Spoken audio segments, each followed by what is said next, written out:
Assalamualaikum warahmatullahi wabarakatuh.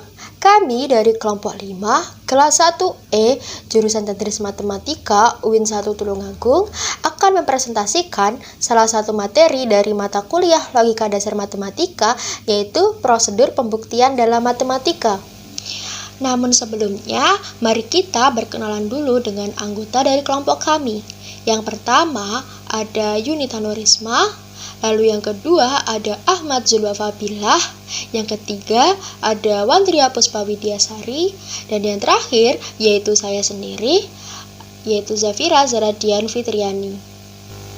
Sebelum masuk ke materi yang lebih lanjut, mari kita perhatikan bagian singkat dari beberapa pembuktian dalam matematika. Pembuktian dalam matematika itu dibagi menjadi dua, yaitu berdasarkan jenisnya dan berdasarkan metodenya. Untuk berdasarkan jenisnya terdiri dari bukti kosong, bukti trivial, bukti eksistensial, bukti ketunggalan, bukti menggunakan pecah kasus, dan bukti menggunakan induksi matematis. Sedangkan pembuktian menurut metodenya terdiri dari bukti langsung dan bukti tak langsung.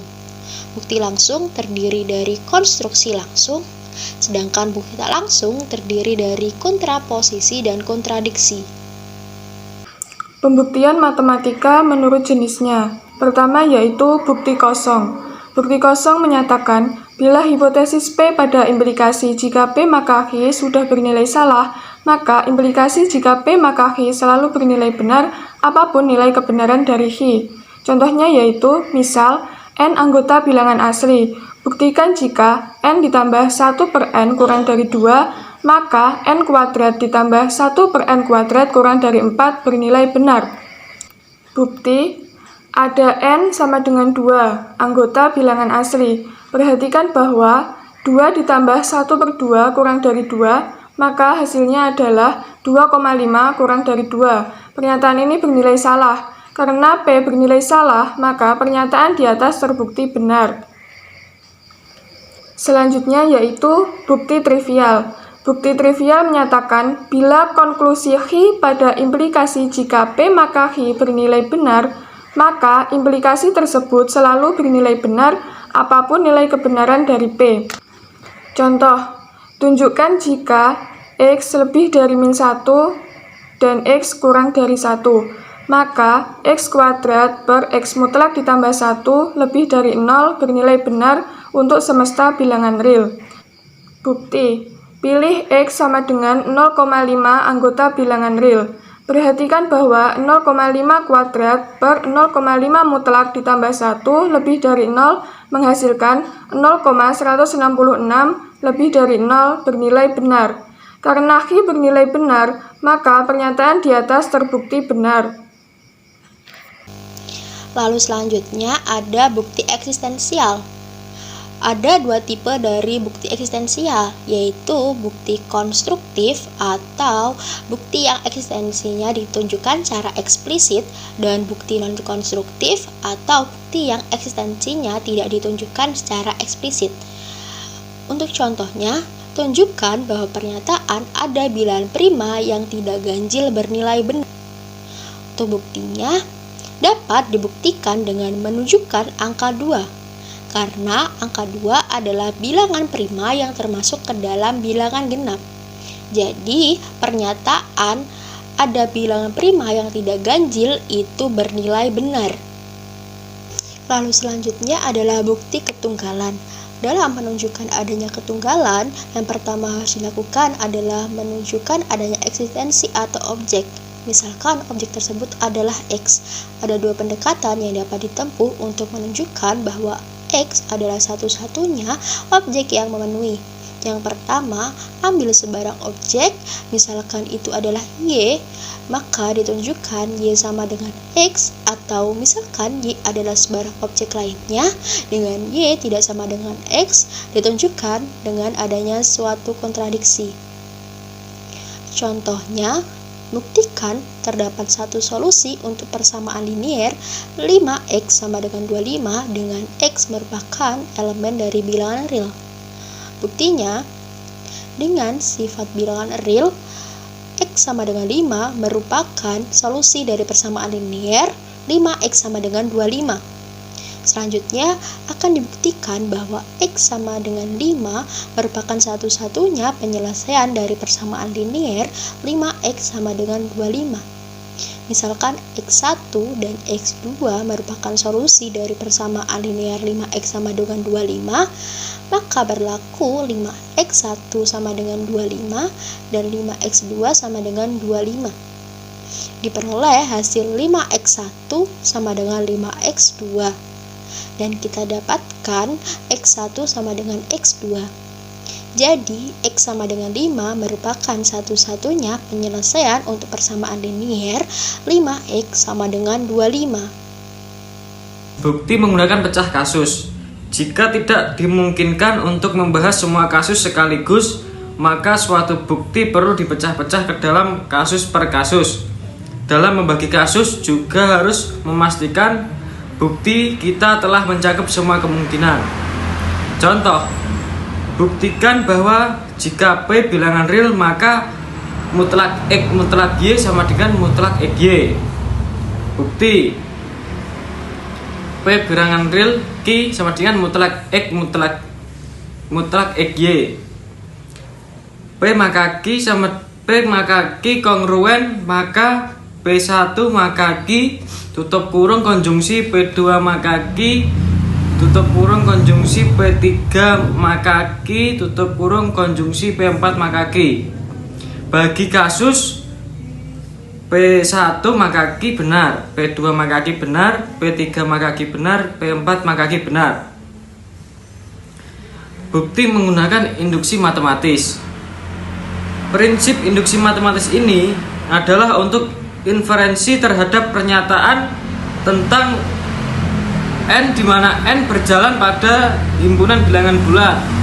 Biasanya himpunan bilangan asli atau pada himpunan bagian bilangan asli. Bilangan asli 1 proporsi bilangan asli. Biasanya pernyataan tentang bilangan asli N dinyatakan P. Contoh, tunjukkan bahwa N pangkat 3 kurangi N plus 3 habis dibagi 3. Bukti. Langkah awal dibuktikan untuk N sama dengan 1 benar. N pangkat 3 kurangi N plus 3 sama dengan 1 pangkat 3 kurangi 1 tambah 3. 1 kurang 1 tambah 3 sama dengan 3. Jadi terbukti jika N sama dengan 1 benar habis dibagi 3. Langkah kedua, asumsikan bahwa N sama dengan K benar. N pangkat 3 kurangi N plus 3 sama dengan K pangkat 3 kurangi K plus 3. Buktikan untuk N sama dengan K plus 1 benar. N pangkat 3 min N plus 3 sama dengan dalam kurung K plus 1 tutup kurung pangkat 3 kurangi K plus 1 plus 3 sama dengan K pangkat 3 ditambah 3K pangkat 2 plus 3K plus 1 min K plus 1 plus 3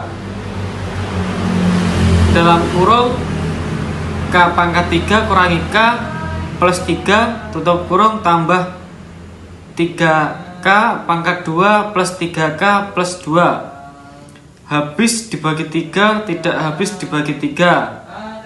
Jadi kesimpulannya pernyataan ini tidak terbukti benar. Selanjutnya yaitu pembuktian matematika menurut metodenya. Bukti langsung atau konstruksi langsung. Pembuktian langsung adalah metode pembuktian yang menggunakan alur maju. Sederhananya, jika A maka B dan jika B maka C. Untuk menggunakan alur maju, maka pernyataan-pernyataan sebelumnya harus benar. Contoh, buktikan jika X bilangan ganjil, maka X kuadrat bilangan ganjil. Bukti diketahui X ganjil jika dapat didefinisikan sebagai X sama dengan N plus 2 untuk suatu N elemen bilangan bulat. Selanjutnya, X kuadrat sama dengan 2N plus 1 kuadrat sama dengan 4N kuadrat sama dengan 4N plus 1 sama dengan 2 dikali dalam kurung 2N kuadrat plus 2 ditambah dengan mengambil M sama dengan 2N kuadrat plus 2 M elemen bilangan bulat, maka X kuadrat sama dengan 2M plus 1. Karena M merupakan bilangan bulat, maka disimpulkan X kuadrat ganjil. Benar. Kontraposisi memanfaatkan prinsip logika matematika, yaitu jika P maka Hi kongruen dengan negasi Hi maka negasi P. Artinya pembuktian pernyataan P akan menghasilkan pernyataan Hi itu benar. Maka buktikan saja pernyataan bukan Hi maka hasilnya adalah bukan P. Contoh yang pertama, buktikan bahwa jika n kuadrat bilangan ganjil maka n bilangan ganjil. Pembuktiannya, untuk membuktikan pernyataan tersebut kita akan membuktikan kebenaran kontraposisinya. Misalnya P sama dengan n kuadrat bilangan ganjil dan Hi sama dengan n bilangan ganjil, apakah P maka Hi itu benar? Kita akan periksa negasi Hi maka negasi P apakah benar. Andaikan n bukan bilangan ganjil maka n bilangan genap sehingga n dinyatakan dengan sebagai n sama dengan 2k. Akibatnya n kuadrat sama dengan 2k kuadrat menghasilkan 2 dikali 2k kuadrat. Artinya n kuadrat adalah bilangan genap. Jadi pengandaian bahwa n bukan bilangan ganjil adalah benar, sehingga kontraposisi negasi Hi maka negasi P juga benar. Jadi implikasi P maka Hi benar, ini berarti bilangan ganjil maka n kuadrat adalah bilangan ganjil. Kontradiksi juga memanfaatkan prinsip logika matematika. Jika P maka Hi bernilai benar, padahal Hi salah, maka P bernilai salah. Contohnya yang pertama, buktikan bahwa untuk semua bilangan bulat n, jika n kuadrat ganjil, maka n ganjil. Pembuktiannya, andaikan bahwa Hi salah atau negasi Hi benar, yaitu n bukan bilangan bulat ganjil, maka n bilangan bulat genap. Dapat dimisalkan n sama dengan 2k dengan k bilangan bulat. Dengan demikian, maka n kuadrat sama dengan 2k kuadrat atau n kuadrat sama dengan 4k kuadrat. Ini menunjukkan bahwa n kuadrat sama dengan 4k kuadrat bilangan bulat genap negasi P. Terjadilah suatu kontradiksi yang diketahui P benar, sedangkan langkah-langkah logis diturunkan negasi P benar. Oleh karena itu, kontradiksi tidak boleh terjadi, maka pengandaian harus diingkari yang berarti negasi Hi salah atau Hi benar. Sekian presentasi dari kelompok kami. Apabila ada kesalahan dalam pengucapan kata, kami mohon maaf. Wassalamualaikum warahmatullahi wabarakatuh.